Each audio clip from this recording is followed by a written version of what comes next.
नमस्कार नमस्कार नमस्कार बच्चा लोग, क्या हाल चाल हैं। उम्मीद करता हूं कि आप लोग बहुत बहुत अच्छे होंगे और मेरी आवाज़ साफ आ रही है। क्या मेरी आवाज़ आप तक पहुंच रही है? जल्दी से मुझे कमेंट करके बताओ।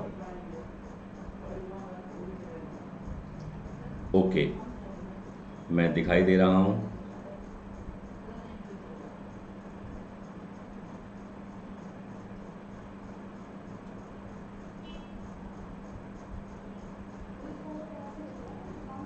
ओके, बस एक सेकेंड रुक जाओ। हाँ भाई, चलो।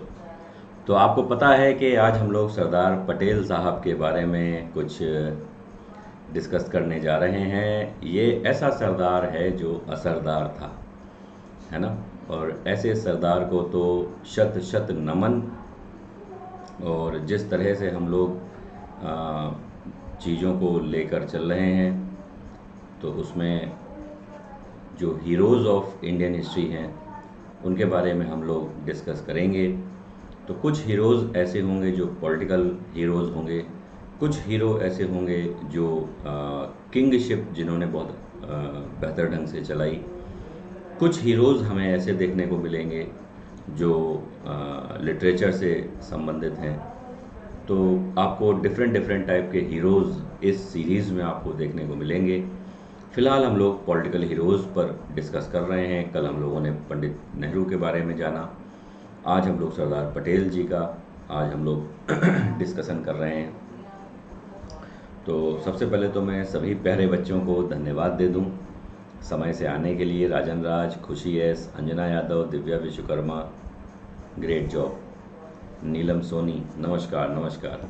ठीक है, और चलिए हम लोग क्लास को स्टार्ट करते हैं। क्लास को स्टार्ट करने से पहले मैं प्यारे अनअकैडमी के बच्चों को कुछ याद दिलाना चाहता हूँ। वो ये कि 1 subscription to crack it all, GS plus optional and iconic GS plus optional.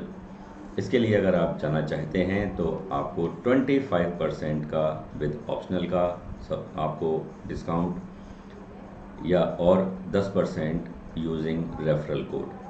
GS optional को आप यहाँ देख सकते हैं कि आपकी फ़ी डिटेल यहाँ पर दी गई है। 57,500 और 83,100 ये 1 ईयर की है और ये 2 ईयर की है।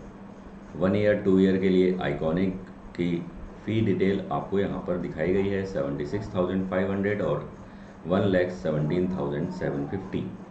तो ये 26 मई आपके लिए लास्ट डेट है इतने बेहतरीन ऑफ़र को अवेल करने के लिए। ठीक है, so don't miss this opportunity at all. Chase your UPSC dream Unacademy लाया है आपके लिए loan for UPSC preparation on Unacademy.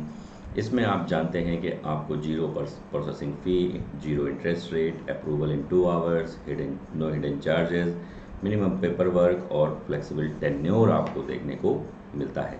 अगर आपका सपना यूपीएससी क्रैक करने का है तो डोंट मिस दिस अपॉर्चुनिटी, समझे। बिल्कुल मिस करने की जरूरत नहीं है, क्योंकि देखो जो काम आप 10 दिन बाद करोगे, 15 दिन बाद करोगे, 2 महीने बाद करोगे, अगर आज अपॉर्चुनिटी है तो आज क्यों नहीं। बड़ी बात ये है, आज क्यों नहीं। तो इस पर थोड़ा सा ज़रूर विचार किया करो। हो सकता है कि आप निर्णय लेने में सक्षम ना हो पाते हो, है ना। तो इसलिए मैं थोड़ा सा आपको ये कहना चाहूँगा कि आप इस तरह से बिल्कुल भी परेशान ना होइए। ठीक है, so don't miss. Okay,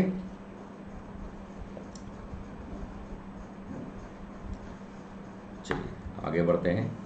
UPSC CSC mega offer subscription offer, mega subscription offer आपके लिए 1 ईयर प्लान जो है वैलिड है प्रीलिम्स 2022 तक के लिए। 2 ईयर का जो प्लान है वो वैलिड है प्रीलिम्स 2023 तक के लिए। और इसमें आपको कोड इस्तेमाल करना है अनु IAS लाइव, अनु IAS लाइव। तो मई 2021 में अगर आप सब्सक्रिप्शन लेते हैं तो वो जुलाई 2022 में आपका ख़त्म होगा। आपको प्रीलिम्स दिलाया जाएगा जो 31 जुलाई को जिसकी डेट डिसाइडेड है ना। Note, guaranteed subscription of 1 year valid till July 2022 and 2 year का जुलाई 2023। Offer for GS iconic combo optional subscription, सब पर ये लागू है, ठीक है। इंडियाज़ बिगेस्ट स्कॉलरशिप टेस्ट, इसके लिए तो बच्चे इतना ज़्यादा परेशान रहते हैं और बहुत ज़्यादा कोशिश करते हैं कि अब की बार कॉम्बैट पार, तो हर बार की तरह इस बार भी आप कॉम्बैट को एक टारगेट की तरह लीजिए। आपको पता है कि हर संडे को 11 AM पर होता है। 4 करोड़ का पूल प्राइज़ है जिसको हम स्कॉलरशिप पूल कहते हैं। एनरोल करिए, ये एनरोलमेंट आपका एकदम फ्री है ना। बस कोड आप वहाँ पर इस्तेमाल कर लीजिएगा, अनु IAS लाइव। इस कोड के थ्रू आप एंटर कर जाएंगे कॉम्बैट में, और कॉम्बैट में अगर आप विजेता होते हैं तो अगर आपकी रैंक 1, 2, 3 आती है तो आपको 1 ईयर का UPSC CSE GS plus subscription आपको दिया जाएगा। 4 to 10 आती है तो 75% की स्कॉलरशिप, 11 to 50 में अगर आप रहते हैं तो 50%, और 51 से 500 तक 25%। कम नहीं होता है, ये तुम्हें भी पता है। तो लगे रहो, तुम्हारे सफलता तुम्हारे कदम चूमेगी। 26 मई से बिल्कुल लेटेस्ट बैच आपके लिए स्टार्ट हो रहे हैं, तो अनअकैडमी लोन का फ़ायदा उठाकर आप इससे जुड़ सकते हैं, है ना। तो जुड़िए और पूरा मज़ा लीजिए अनअकैडमी प्लस क्लासेस का, चाहे आइकॉनिक में आप जाएं। Phoenix revision batch for UPSC CSE, तो फोनिक्स बैच GS आप यहाँ पर देख सकते हैं। GS बैच कोर्स है UPSC CSE 2021, ये बाइलिंगुअल आपका है। ये वाला बैच आपका इंग्लिश का है और ये वाला आपका बैच हिंदी का है, ठीक है। और pathway to crack UPSC CSE with India's top educators starts on 26 May, ठीक है। 26 मई से ये बैच स्टार्ट है। Special design for learners preparing for CSE 2021। Course is designed first 2 months for mains focused, then prelims revision and lastly full flagged mains revision इसमें कराया जाएगा। Prelims और मेंस की टेस्ट सीरीज इसमें होगी, live classes by top educators, ठीक है। तो याद रखना, बहुत बढ़िया कोर्स स्टार्ट हो रहा है, तो जल्दी से लोन की व्यवस्था कर लो और जुड़ जाओ अनअकैडमी से। बाइलिंगुअल अगर हम देखें तो बाइलिंगुअल आपका Gurukul plus revision batch for UPSC CSE 2021, Gurukul plus revision batch for UPSC CSE 2021, ये आपका स्टार्ट हो रहा है 26 मई से। Revision batch for UPSC CSE 2021 prelims test series live classes by top educators.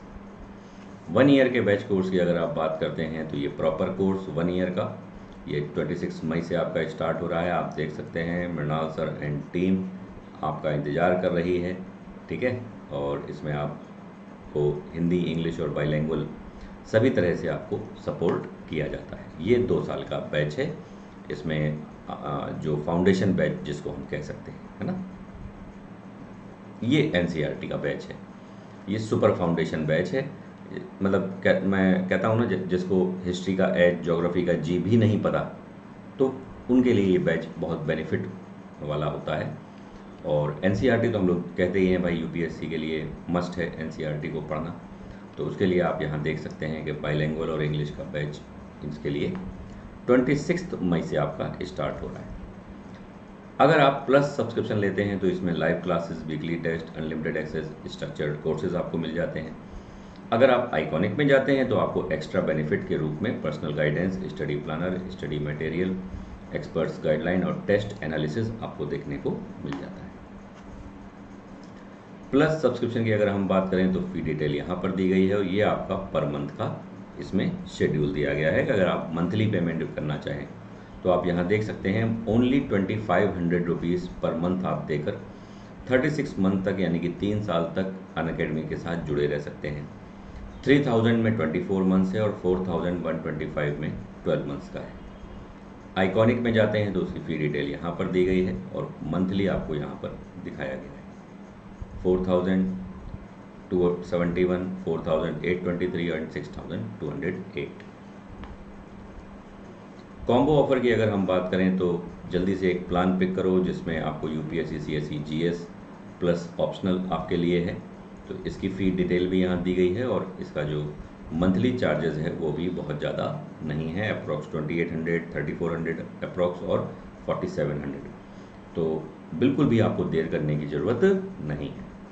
समझ में आया? Unacademy, let's crack it. ठीक है, चलिए आइए अब हम लोग क्लास को स्टार्ट करते हैं अपनी।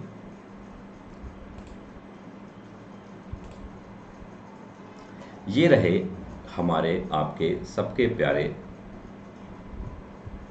वल्लभ भाई पटेल, है ना? क्या पूरा नाम है इनका? क्या पूरा नाम है? जल्दी बताओ, पूरा नाम क्या है?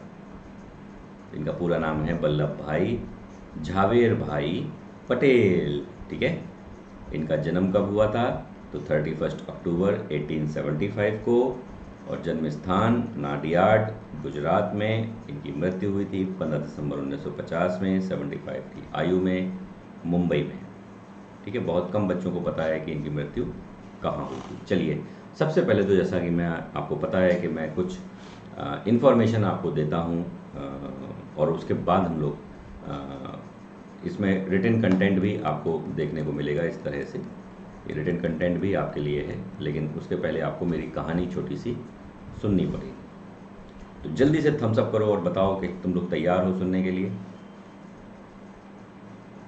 और सभी बच्चे जो आए हैं वो लाइक कर दो, जल्दी से लाइक कर दो, वीडियो को शेयर कर दो। चैनल अगर सब्सक्राइब नहीं किया है तो चैनल को सब्सक्राइब कर लो। तो लाइक, सब्सक्राइब और शेयर आपके लिए बनता है। ठीक है, ये उस समय की फ़ोटो है जब भारत के पहले उप प्रधानमंत्री के रूप में हम इन्हें देख रहे हैं, गृह मंत्री के रूप में देख रहे हैं। ठीक है, चलिए आइए शुरू करते हैं। सबसे पहली बात तो अगर हम कहें कि वल्लभ भाई पटेल का जन्म कहाँ हुआ था। ठीक है, तो जन्म कहाँ हुआ था?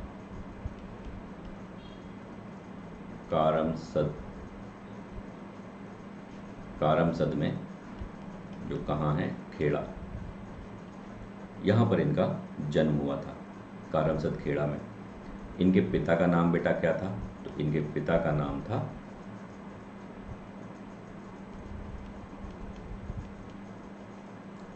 झावेर भाई, जो इनके नाम में यहाँ पर आपको दिखाई दे रहा है। ठीक है, झावेर भाई। माता का नाम क्या था? तो माता का नाम था लाडबा पटेल, लाडबा पटेल। ओके, तो माता पिता का नाम आपको पता हो गया अच्छे से।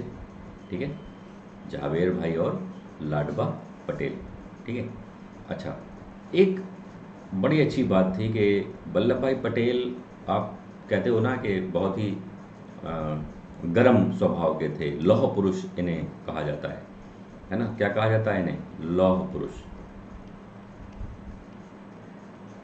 है ना? इसमें इन्हें बिस्मार्क की संज्ञा दी जाती है बुद्धि के मामले में।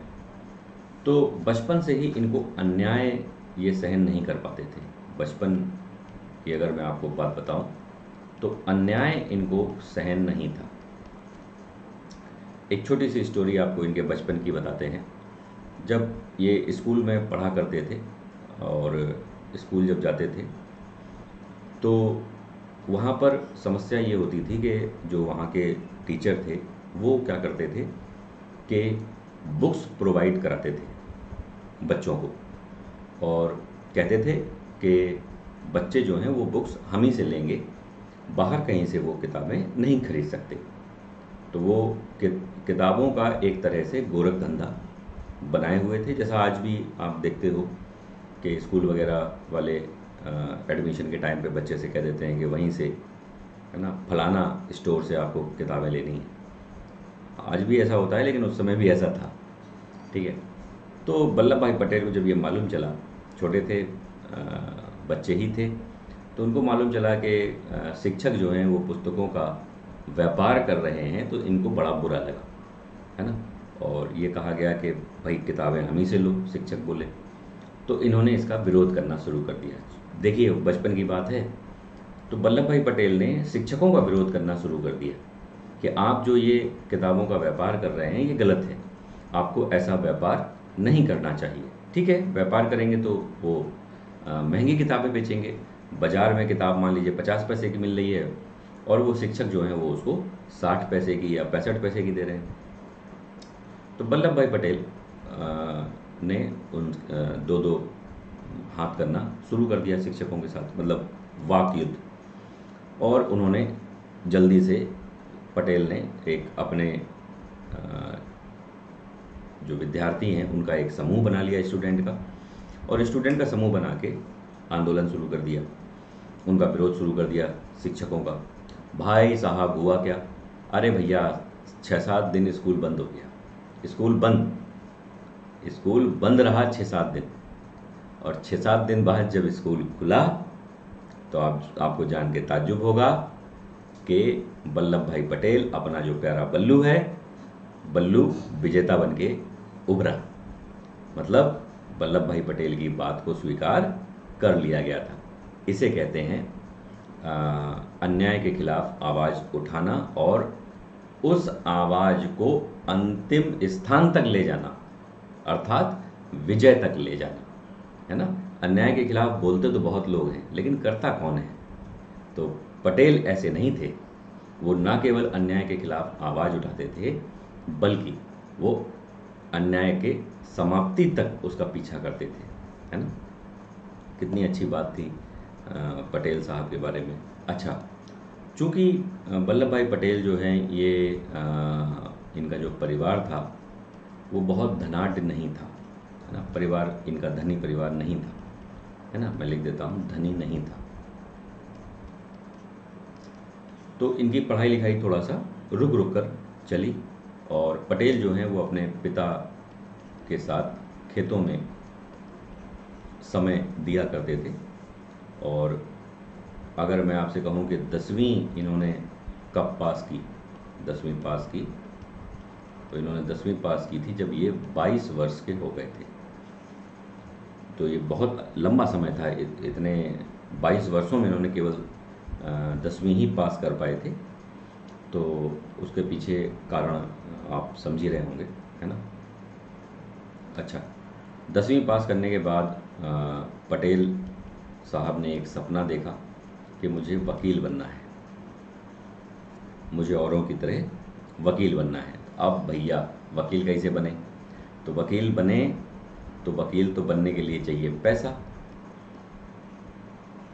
क्योंकि विश्वविद्यालय में प्रवेश करेंगे तब भी पैसा चाहिए, इंग्लैंड जाना है तब भी पैसा चाहिए। तो इन्होंने सबसे पहला प्रयास क्या किया कि इन्होंने अपने एक मित्र से सबसे पहला काम किया कि पुस्तकें उधार ली।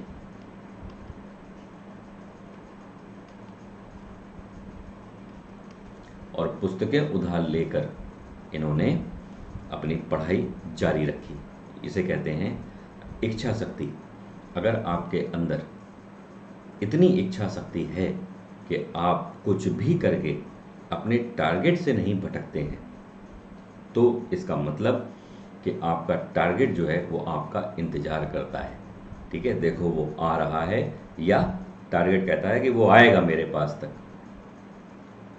तो इन महापुरुषों से हमको ये सब शिक्षा मिलती है ना। तो थोड़ा सा ध्यान रखना इन सब बातों का। तो तुम्हारी आईएएस की तैयारी के लिए भी ये तुम्हें बहुत हेल्पफुल रहेगा। ठीक है, तो पुस्तकें उधार लेकर इन्होंने अपनी पढ़ाई को कंटिन्यू रखा। तो ऐसा नहीं है कि मतलब पढ़ाई बंद कर दी हो, है ना। ठीक है, हाँ।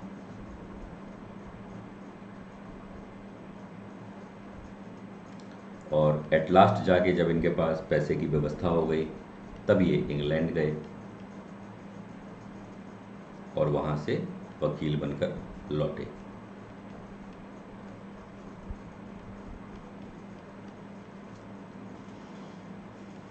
और भारत आए 1913 में। 12 में कौन आया था? कल मैंने पढ़ाया आपको। तो 1912 में वकील बनकर लौटे थे पंडित जवाहरलाल नेहरू। 1913 में वकील बनकर लौटे सरदार वल्लभ भाई पटेल। और 1915 में वकील बनकर लौटे थे महात्मा गांधी।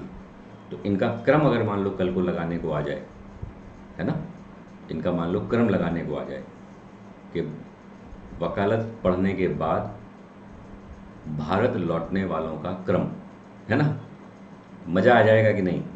है ना, दिल पे हाथ रख के बोलो, तुमको मज़ा आ जाएगा क्योंकि तुम्हें पता है। तो जैसे जैसे हम लोग महापुरुष पढ़ते जा रहे हैं, सबके बारे में आपको ये जो बेसिक जानकारियां हैं ये आपको मिलती रहेंगी, है ना। अच्छा, 1917 में क्या हुआ, मैं आपको 1917 की घटना बताता हूँ। 1917 तक पहुँचते पहुँचते इनके बहुत सारे मित्र हो गए, और मित्र इसलिए हो गए क्योंकि इनका स्वभाव बहुत अच्छा था, है ना। तो स्वभाव अच्छे होने की वजह से सभी मित्र जो हैं वो इनके पीछे पड़ गए कि यार देखो पटेल, तुम्हारे अंदर अन्याय सहने की शक्ति तो है नहीं, है ना, तुम तो अन्याय के खिलाफ आवाज़ उठाना शुरू कर देते हो। तो एक काम तुम ये करो कि तुम चुनाव लड़ो। एक एक शब्द ध्यान से सुनना। तो अपने मित्रों के कहने पर 1917 में इन्होंने चुनाव लड़ा। किस पद के लिए? तो सैनिटेशन कमिश्नर। सैनिटेशन कमिश्नर जो होता है उसके लिए चुनाव हुआ करते थे। तो उसका चुनाव इन्होंने लड़ा और जीते, बन गए। तो पटेल 1917 में सैनिटेशन कमिश्नर के रूप में इन्होंने कार्य किया है, ठीक है। याद रखना, बढ़िया पॉइंट था, है ना। लिख रहे हो कि नहीं? लिखते चलना। अच्छा, उसके साथ साथ एक और रोचक जानकारी कि 1918 में क्या हुआ। 1918 में आपको पता है कि उस समय एक खेड़ा सत्याग्रह चल रहा था, और इस खेड़ा सत्याग्रह को चला रहे थे गांधी जी। अब गांधी जी को एक ऐसे व्यक्ति की तलाश थी खेड़ा के दौरान जो बढ़ चढ़कर हिस्सा ले और गांधी जी को निश्चिंत कर दे।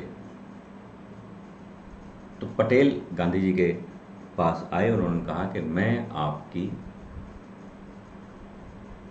मतलब आप जो मेरे लिए रोल सोच रहे हैं, है ना, वो रोल मैं आपके लिए करने को तैयार हूँ। तो गांधी जी ने अपने साथ इनको जोड़ लिया, और असहयोग के दौरान खेड़ा के दौरान पटेल ने गांधी जी को पूरा का पूरा सहयोग दिया, है ना। तो ये भी एक इम्पोर्टेंट पॉइंट है, इसे भी आपको याद रखना है। क्लियर है? यहाँ तक मुद्दा क्लियर हो गया बेटा?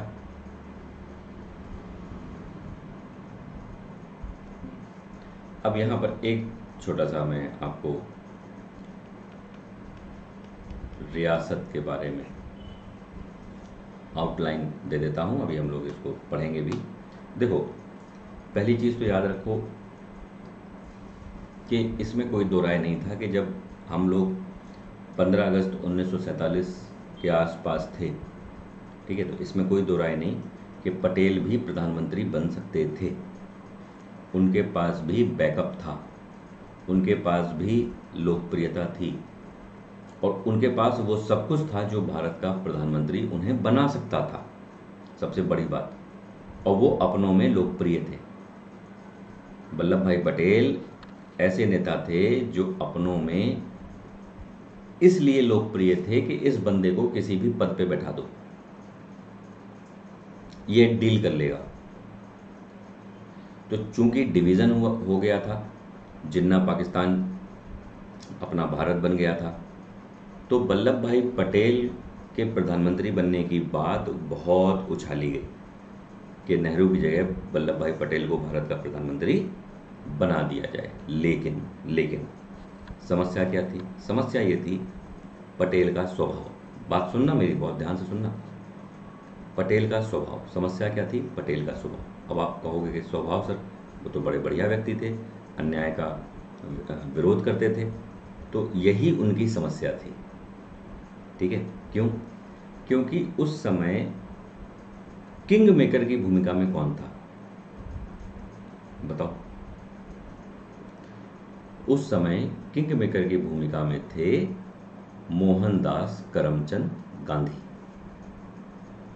गांधी जी चाहते तो पटेल प्रधानमंत्री बन सकते थे, नेहरू बन सकते थे, राजगोपालाचारी बन सकते थे, डॉक्टर राजेंद्र प्रसाद भारत के प्रधानमंत्री बन सकते थे। तो किंग मेकर की भूमिका में कौन था? गांधी जी। क्यों? क्योंकि गांधी जी की बात को टालना किसी के बस की बात नहीं थी, और तब जब हमें स्वतंत्रता गांधी जी के मूल्यों से मिली।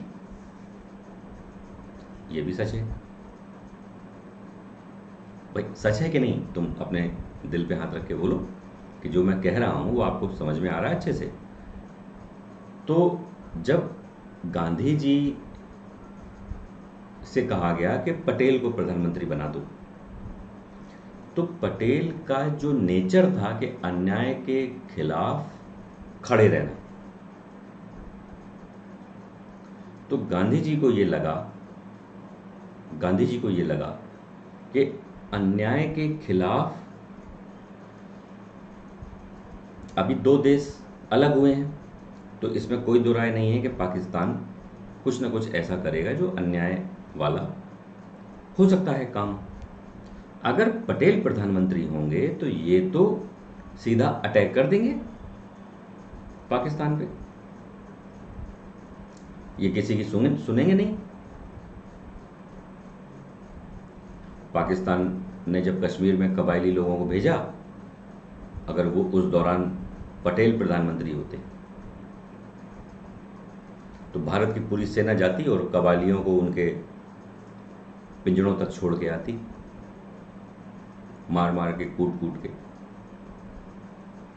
ये तो तय था, पटेल ये करते, इसमें कोई दो राय नहीं बेटा, इसमें रत्ती भर दो राय नहीं था कि अगर पटेल प्रधानमंत्री होते तो भारत पाकिस्तान इशू एक बहुत बड़ा इशू हो जाता। और फिर होने को तो फिर कुछ भी हो सकता था, है ना? हो सकता है पटेल रियासतों के साथ साथ पाकिस्तान को भी मिला लेते 4-6 साल में, हैं? ये भी संभव था, हैं? खैर, जो नहीं हुआ उस पर तो हम लोग चर्चा नहीं कर सकते। हाँ, इस पर चर्चा जरूर कर सकते हैं कि क्यों नहीं हुआ। तो गांधी जी को पटेल के गुस्से पे थोड़ा सा डाउट था। दूसरी बड़ी बात आपको बताएं कि पटेल उन मुस्लिम्स से बहुत ज़्यादा चिढ़ते थे, और उन्होंने उस चिढ़ को समय समय पर राष्ट्रीय आंदोलन के दौरान गांधी जी को दिखा भी दिया। जो एंटी नेशनल थे, एंटी नेशनल जो मुस्लिम थे, पटेल उनके खिलाफ बोलते थे, उनके खिलाफ कार्रवाइयों पर सपोर्ट करते थे। तो गांधी जी को ये बिल्कुल पता था कि पटेल मुस्लिमों को बिल्कुल भी चाहते नहीं हैं, और ऐसा एक नहीं दसियों बार पटेल गांधी जी को दिखा चुके थे, दर्शा चुके थे। तो ये दो बड़ी बातें थीं। अब शायद आपको आज समझ में आ गया होगा कि क्यों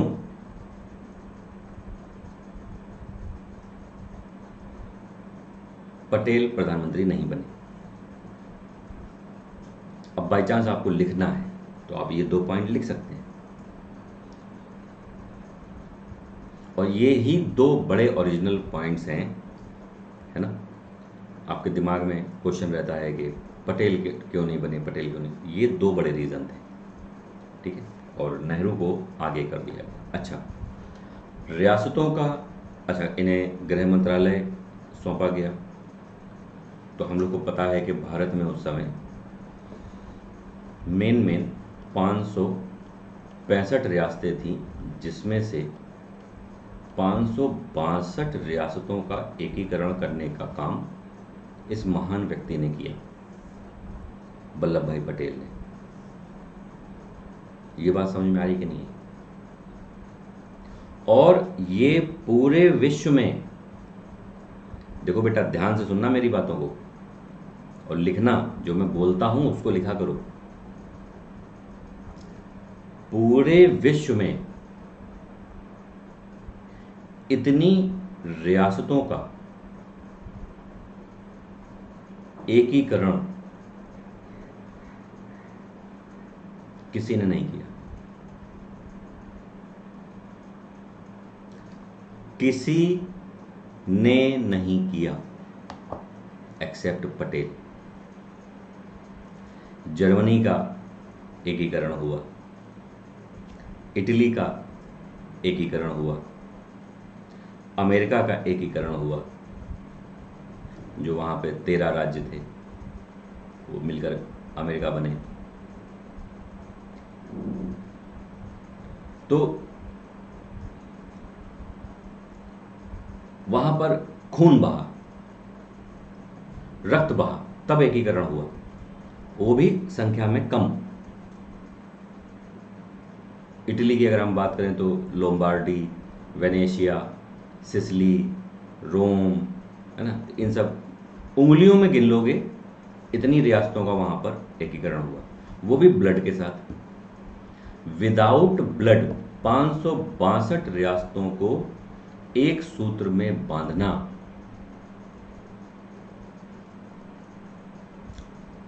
ये भाई साहब पटेल में दम थी, बाकी किसी में दम नहीं थी।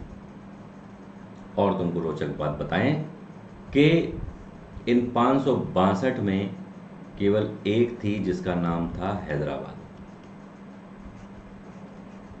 हैदराबाद में साहब ने क्या चलाया था?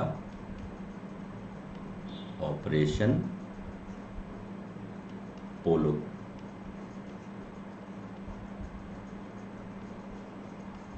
ऑपरेशन पोलो। केवल हैदराबाद में ऑपरेशन पोलो चलाया गया, जहां पर सेना को भेजा गया,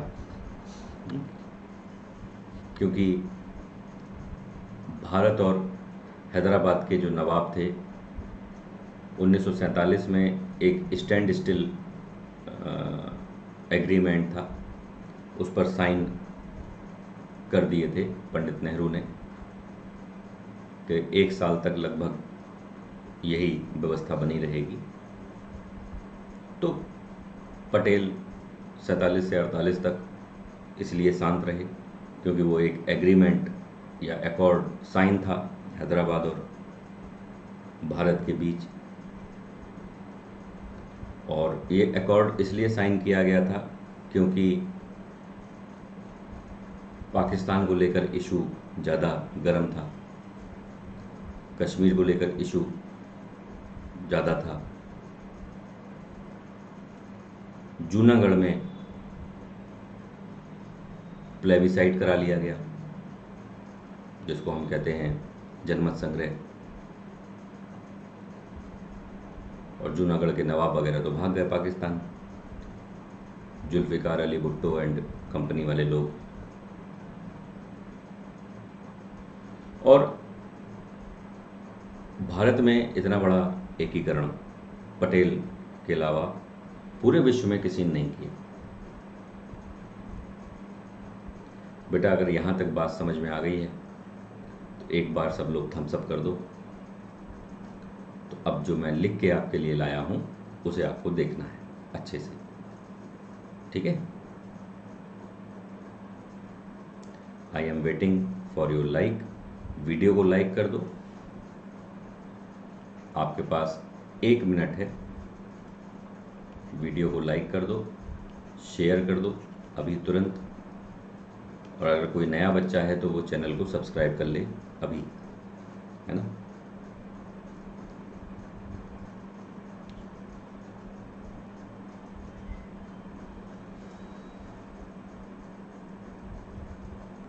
ठीक है?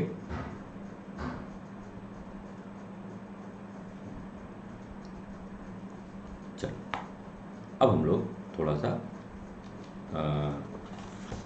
आगे बढ़ते हैं। आगे बढ़ने से पहले एक लास्ट पॉइंट यहाँ पर मैं आपको बता दूं कि ये जो आप दिसंबर 1950 देख रहे हैं,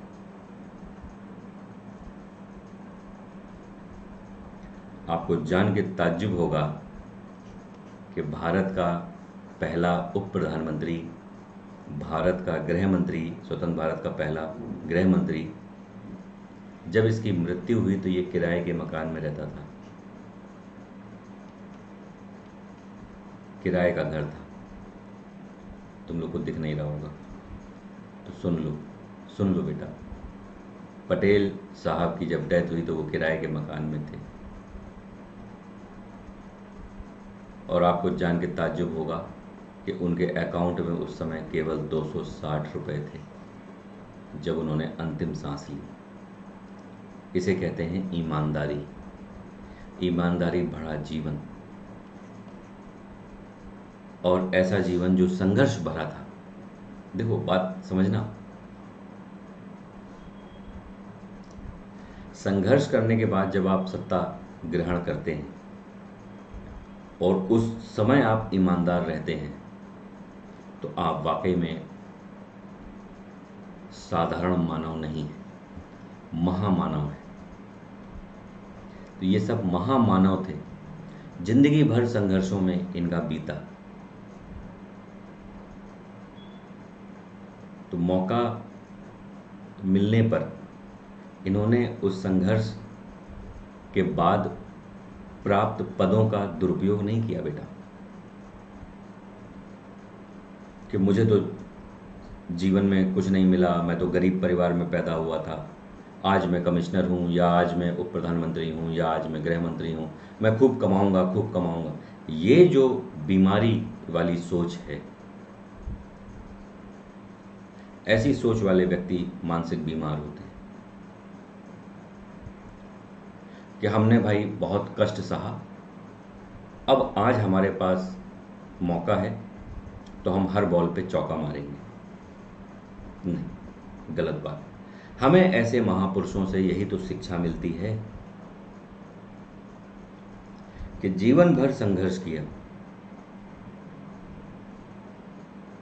और इतना बड़ा संघर्ष किया जिसको हम स्वतंत्रता संघर्ष कहते हैं। उससे बड़ा संघर्ष तो नहीं कर सकते तुम, आज भी तुम नहीं कर सकते।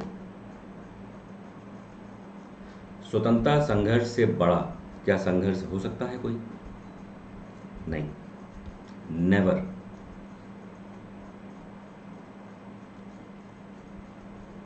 यही कारण है बेटा कि चाहे वल्लभ भाई पटेल हो, चाहे डॉक्टर राजेंद्र प्रसाद हो, चाहे पंडित जवाहरलाल नेहरू हो, इन सबको जनता ने नहीं चुना था। इन सबको जनता ने नहीं चुना था कि आम चुनाव हुए और भारत की पहली सरकार बन गई। जब भारत की पहली सरकार बनी थी तो किसी ने चुनाव नहीं जीता था। भारत की जनता भोली थी, सीधी थी, उसे ज्ञान नहीं था, अनपढ़ थी। तो वो इस बात का निर्णय कैसे ले सकती थी कि कौन सा नेता कैसा है? संसाधन विहीन थी। पटेल जनता के सामने जाते, कहते मैं प्रधानमंत्री बनना चाहता हूं, जनता कहती ठीक है। फिर नेहरू जाते कि मैं प्रधानमंत्री बनना चाहता हूं, जनता कहती ठीक है। भाई जनता को न पटेल से नफरत, न नेहरू से नफरत, उनके लिए तो दोनों महामानव हैं।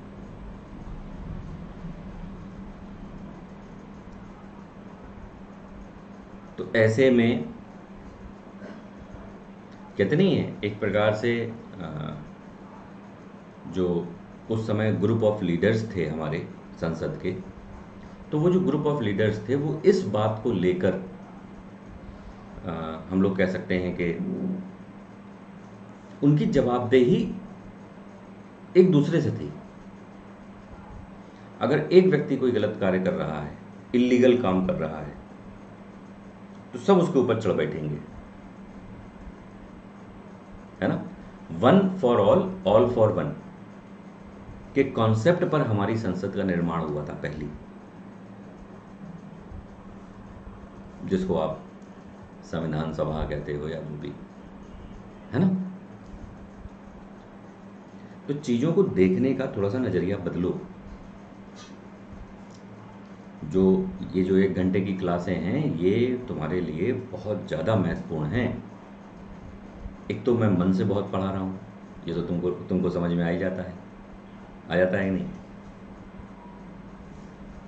दूसरा कि तुमको फैक्ट्स बहुत अच्छे अच्छे मिल जाते हैं पर्सनालिटी के लिए, है ना। तीसरा कि तुमको फ़ायदा तभी होगा जब तुम ये 3 काम करोगे, लाइक, सब्सक्राइब और शेयर। तुमको लाभ तभी मिलेगा,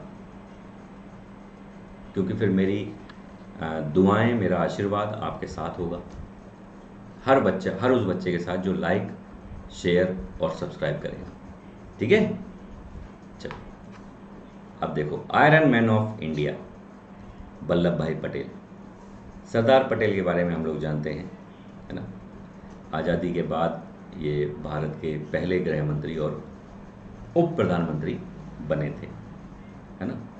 और बारदोली सत्याग्रह जो 1928 में जब इन्होंने लीड किया था, तो इस सत्याग्रह के दौरान वहाँ की महिलाओं ने इनको क्या कहा था, सरदार, है ना।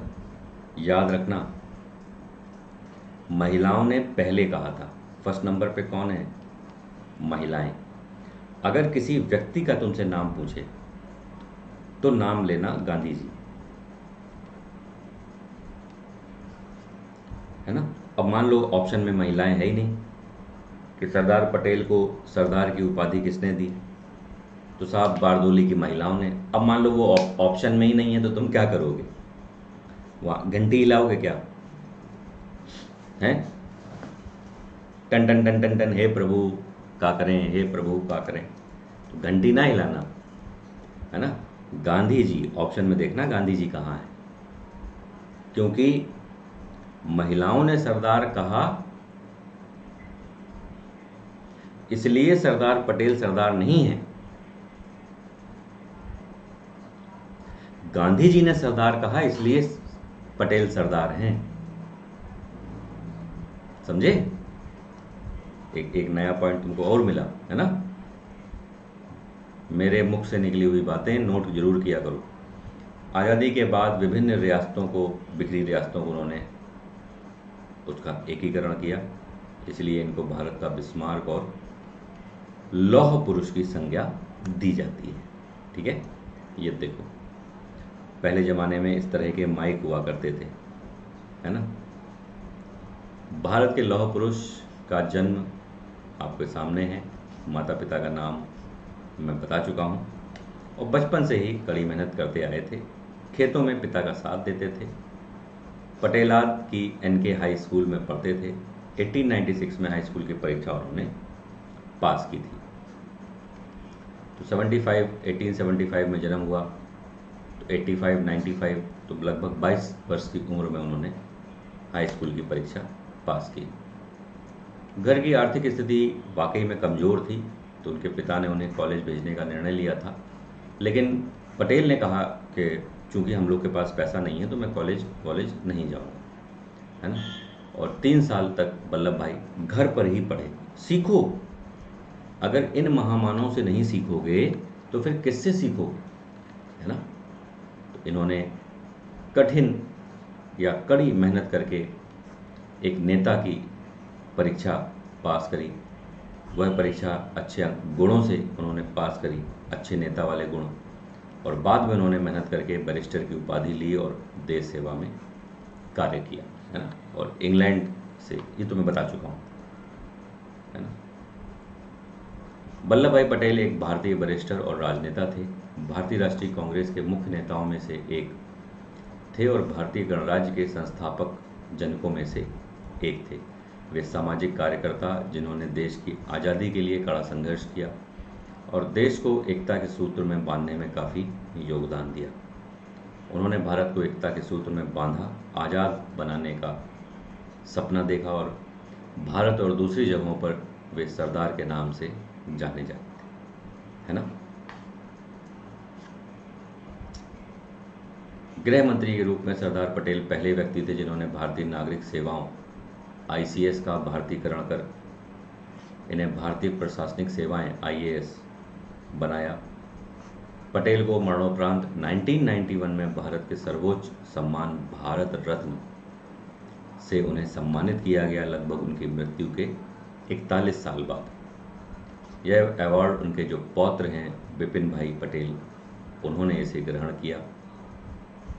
और सरदार पटेल जी के सम्मान में अहमदाबाद के हवाई अड्डे का नाम सरदार वल्लभ भाई पटेल अंतर्राष्ट्रीय हवाई अड्डा है, आपको यहाँ पर दिखाई दे रहा है। बेहद खूबसूरत, भारत के खूबसूरत हवाई अड्डों में से एक है सरदार वल्लभ भाई पटेल अंतर्राष्ट्रीय हवाई अड्डा अहमदाबाद, है ना। अब ये तो आपके लिए कितनी बेहतरीन तस्वीर है। सरदार वल्लभ भाई पटेल की 137वीं जयंती के अवसर पर 31 अक्टूबर 2013 को गुजरात के पूर्व प्रधानमंत्री मुख्यमंत्री नरेंद्र मोदी गुजरात के नर्मदा जिले में सरदार पटेल के स्मारक का शिलान्यास किया। इसका नाम एकता की मूर्ति स्टैचू ऑफ यूनिटी है, जैसा कि आप अमेरिका में स्टैचू ऑफ लिबर्टी है, तो इसका नाम स्टैचू ऑफ यूनिटी रखा गया है, क्योंकि मैंने बोला कि 562 रियासतों को यूनाइट करना बच्चों का खेल नहीं है ना। वो काम इस बंदे ने किया था। बंदे में है दम, वंदे मातरम, है ना। सरदार पटेल की यादों को ताज़ा रखने के लिए अहमदाबाद के शाही बाग में सरदार पटेल मेमोरियल सोसाइटी में सरदार पटेल का 3D संग्रहालय तैयार किया गया है। कहाँ पर? अहमदाबाद के शाही बाग में, है ना। यहाँ पर आपको उस संग्रहालय की पिक्चर देखने को, बहुत ही खूबसूरत और बहुत ही प्यारा संग्रहालय है ये स्टैचू ऑफ यूनिटी, और एक तरफ प्यारा सा संग्रहालय। नवंबर 1917 में पहली बार गांधी जी के संपर्क में आए थे और 18 में अहमदाबाद में अकाल राहत का बहुत व्यवस्थित ढंग से इन्होंने प्रबंधन किया था। अहमदाबाद म्युनिसिपल बोर्ड से गुजरात सभा को अच्छी धनराशि मंजूर करवाई, जिससे इन्फ्लुएंजा जैसी महामारी से निपटने के लिए अस्थायी हॉस्पिटल स्थापित किया। तो अगर आपसे पूछे मान लो कि इन्फ्लुएंजा फैल गया था गुजरात में, तो वहाँ के म्युनिसिपल बोर्ड से किसने धनराशि मंजूर कराई थी? तो सरदार वल्लभ भाई पटेल, है ना। 1918 में ही सरकार द्वारा अकाल प्रभावित खेड़ा जिले में वसूले जा रहे लैंड रेवेन्यू नो टैक्स आंदोलन का सफल नेतृत्व किया, ये मैंने आपको बताया अभी थोड़ी देर पहले, है ना। और वहाँ पर उनका टैक्स भी माफ़ कराया। गुजरात सभा को 1919 में गुजरात सूबे की कांग्रेस कमेटी में परिवर्तित कर दिया गया। सरदार पटेल तथा अध्यक्ष महात्मा गांधी बने। सचिव बन गए पटेल और अध्यक्ष बन गए महात्मा गांधी। और जो गुजरात सभा थी उसको कन्वर्ट कर दिया गया कांग्रेस कमेटी में। कब? 1919 में। बहुत ही प्यारा, बहुत ही जानदार क्वेश्चन है बेटा, है ना। यहाँ पर आप देख सकते हैं कितनी बेहतरीन मंत्रणा चल रही है गांधी जी, नेहरू और पटेल के बीच। और गांधी जी की एक स्टाइल शुरू हो गई थी 1942-43 के बाद, कि वो लोगों को वो बोलते, उन्होंने धीमे बोलना शुरू कर दिया था। तो अमूमन आप देखेंगे कि गांधी जी से अगर कोई गांधी जी बोल रहे हैं और कोई सुन रहा है तो वो बिल्कुल गांधी जी के मुंह के पास कान ले जाने का प्रयास करता था। तो वो इसीलिए कि गांधी जी ने अपने अंतिम समय में, वर्षों में, धीमे बोलना शुरू कर दिया था। 1920 के असहयोग आंदोलन में सरदार पटेल ने स्वदेशी खादी, धोती, कुर्ता, चप्पल अपनाए, विदेशी कपड़ों की होली जलाई। अहमदाबाद म्युनिसिपल चुनाव में सभी ओपन सीटों पर जीत दर्ज करी। तिलक स्वराज फंड के लिए अकेले बंदे ने 10 लाख रुपए एकत्र करा दिए अपनी दम पे। तिलक स्वराज कोष जो 1 अगस्त 1920 को स्थापित हुआ था, पटेल ने अपनी दम पे 10 लाख की व्यवस्था करा दी। केवल गुजरात में भारतीय राष्ट्रीय कांग्रेस के 3 लाख सदस्य बनाए पटेल ने, और गांधी से मिलकर गुजरात विद्यापीठ स्थापित करने का निर्णय लिया। 1921 में भारतीय राष्ट्रीय कांग्रेस के 36वें अहमदाबाद अधिवेशन की स्वागत समिति के अध्यक्ष बने।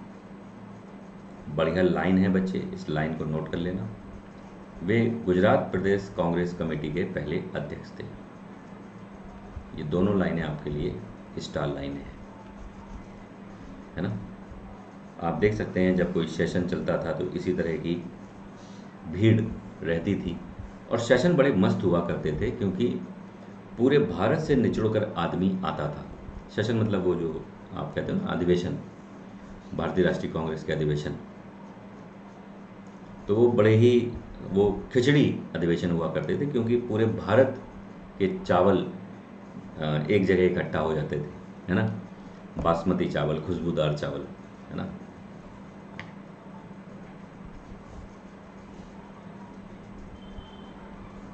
एक वकील के रूप में सरदार पटेल ने कमजोर मुकदमे को सटीकता से प्रस्तुत करके पुलिस के गवाहों तथा अंग्रेज न्यायाधीशों को चुनौती देकर विशेष स्थान अर्जित कर लिया था।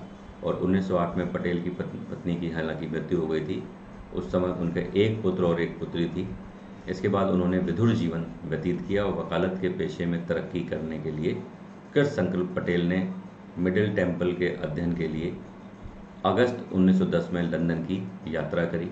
वहाँ उन्होंने मनोयोग से अध्ययन किया और अंतिम परीक्षा में उच्च प्रतिष्ठा के साथ उत्तीर्ण हुए, जैसे जो मैं बता चुका हूँ।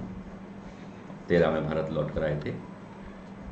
फरवरी 1913 में भारत लौटकर आए सरदार पटेल अहमदाबाद में बस गए।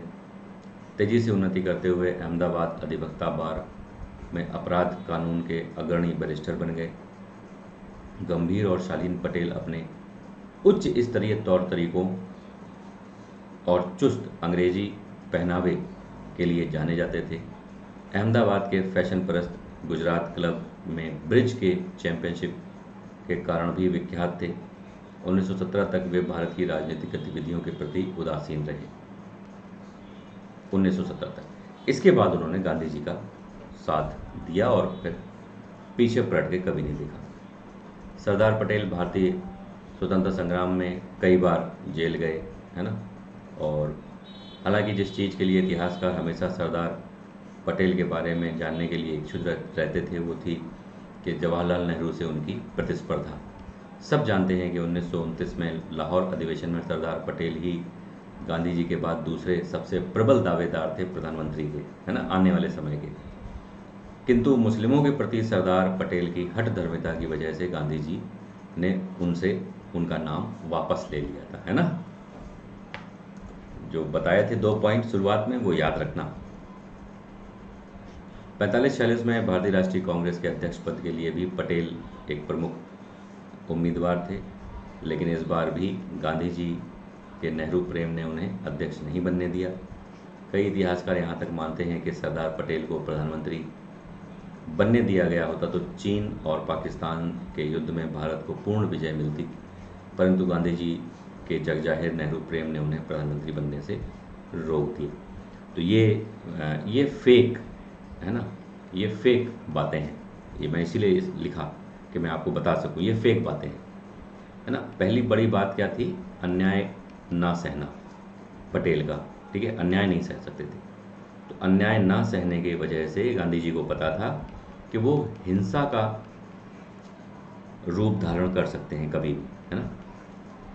और दूसरा कि मुस्लिम के प्रति जो उनका रुख था, मुस्लिम रुख, वो उनका पॉजिटिव नहीं था, पॉजिटिव नहीं था, है ना। जो एंटी नेशनलिस्ट थे उनके प्रति उनका रुख पॉजिटिव नहीं था, है ना। तो ये 2 कारण हैं कि गांधी जी ने पटेल की जगह नेहरू का नाम आगे किया। अपनी बात कहो, अच्छे से कहो, है ना, प्यार से कहो, भ्रम हो के नहीं कहो। महात्मा गांधी के प्रति सरदार पटेल की अटूट श्रद्धा थी। गांधी जी की हत्या के कुछ क्षण पहले निजी रूप से उनसे बात करने वाले पटेल अंतिम व्यक्ति थे। याद रखना, ये क्वेश्चन आपसे एग्जाम में कभी भी पूछा जा सकता है ना, कि गांधी जी का जो असैसिनेशन हुआ था उससे ठीक पहले किस व्यक्ति से वो उन्होंने बातचीत करी थी निजी रूप से, तो वो सरदार पटेल ही थे।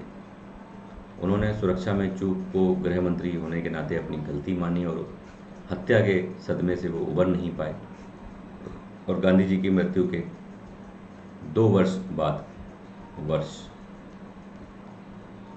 पटेल को दिल का दौरा पड़ा और 1950 15 दिसंबर को उनकी मृत्यु हो गई।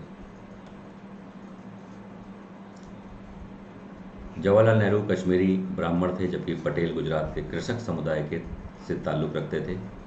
दोनों ही गांधी जी के निकट थे। नेहरू समाजवादी विचारों से प्रेरित थे। पटेल बिजनेस के प्रति नरम रुख रखने वाले खाँटी हिंदू थे। नेहरू से उनके संबंध मधुर थे, लेकिन कई मसलों पर उनमें मतभेद था। कश्मीर के मसले पर दोनों के विचार भिन्न थे। कश्मीर मसले पर संयुक्त राष्ट्र को मध्यस्थ बनाने के सवाल पर पटेल ने नेहरू का कड़ा विरोध किया था।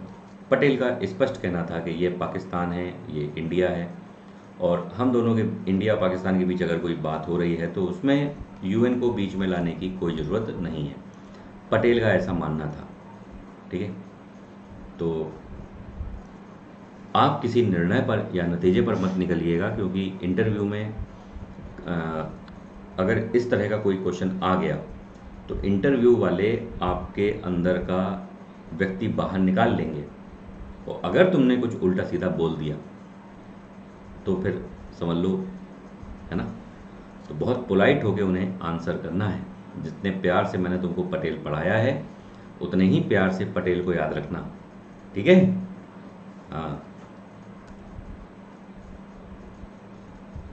कश्मीर समस्या को सरदर्द मानते हुए भारत और पाकिस्तान के बीच द्विपक्षीय आधार पर मामले को निपटाना चाहते थे। इस मसले पर विदेशी हस्तक्षेप के खिलाफ थे। भारत के पहले प्रधानमंत्री के चुनाव के 25 वर्ष बाद चक्रवर्ती राजगोपालाचारी ने लिखा था, निसंदेह बेहतर होता यदि नेहरू को विदेश मंत्री और सरदार पटेल को प्रधानमंत्री बनाया जाता। तो सीधी सी बात है, राजगोपालाचारी जो हैं, या मैंने बोला ना पटेल अपनों में बहुत फेमस थे, है ना, ये उसका एक उदाहरण है। भारत के देशभक्तों के एक अमूल्य रत्न सरदार पटेल को 1991 में भारत रत्न से सम्मानित किया गया। तो आज सरदार वल्लभ भाई पटेल हमारे बीच नहीं है, उन्हें हमेशा याद किया जाता रहेगा। यदि पटेल कुछ दिन और जीवित रहते तो वे प्रधानमंत्री के पद पर अवश्य पहुंचते, जिसके लिए संभवतः वे योग्य पात्र थे, है ना। तो काश काल के गाल में वो 1950 में ना समाये होते।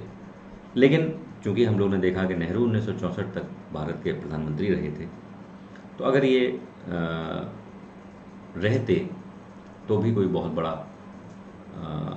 कार्य नहीं हो पाता, क्योंकि फिर इनकी आयु बहुत ज़्यादा हो जाती, है ना, और नेहरू तो पीएम बन ही गए थे, है ना। तो बस चलते चलते मैं आपको बता दूं, जो स्टैचू ऑफ यूनिटी है वो 182 मीटर ऊंची और उसमें 2989 करोड़ रुपए का खर्चा हुआ है, जिसका चित्र अभी आपने देखा था। ठीक है, कैसा लगा पटेल का विवरण, ईमानदारी से बताओ, दिल पे हाथ रख के। और जो भी नए बच्चे हैं वीडियो को लाइक ज़रूर कर देना। आपको पता है मैं रोज़ 5 बजे शाम को यूट्यूब अनअकैडमी आर्टिकुलेट यूपीएससी पर आता हूँ, और एक ना एक महान हस्ती को मैं आपको पढ़ाता हूँ। तो अगर आपकी इच्छा है कि कल कौन सी हस्ती रहेगी तो कहिए, तो मैं बता दूँ। क्या आप लोग जानना चाहते हैं? अच्छा, तो मैं आपको बता देता हूं कि कल हम लोग किस हस्ती को पढ़ेंगे।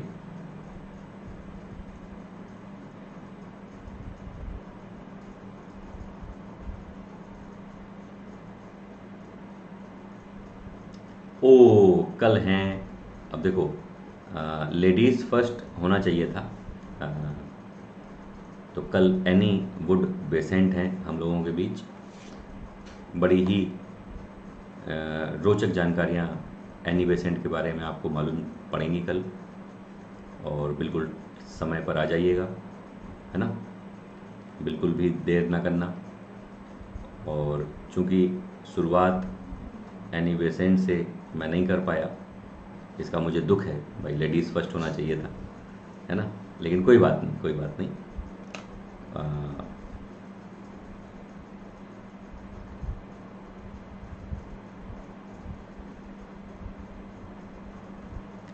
कल एनी बेसेंट पे हम लोग चर्चा करेंगे, ठीक है।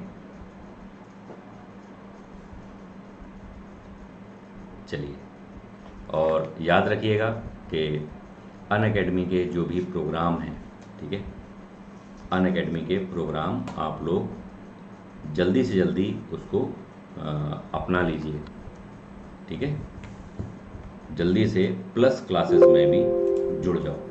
किस में जुड़ जाओ? प्लस क्लासेस में, है ना। और जो मैंने आपको स्लाइड दिखाई थी, इन स्लाइड पे गौर करो बेटा, है ना, क्योंकि ये सारे के सारे प्रोग्राम आपके लिए मोस्ट इम्पॉर्टेंट है ना। कोड जरूर यहाँ पर याद रखना, अनु IAS लाइव, ठीक है। चलिए, बहुत बहुत धन्यवाद, टाटा बाय बाय, नमस्कार।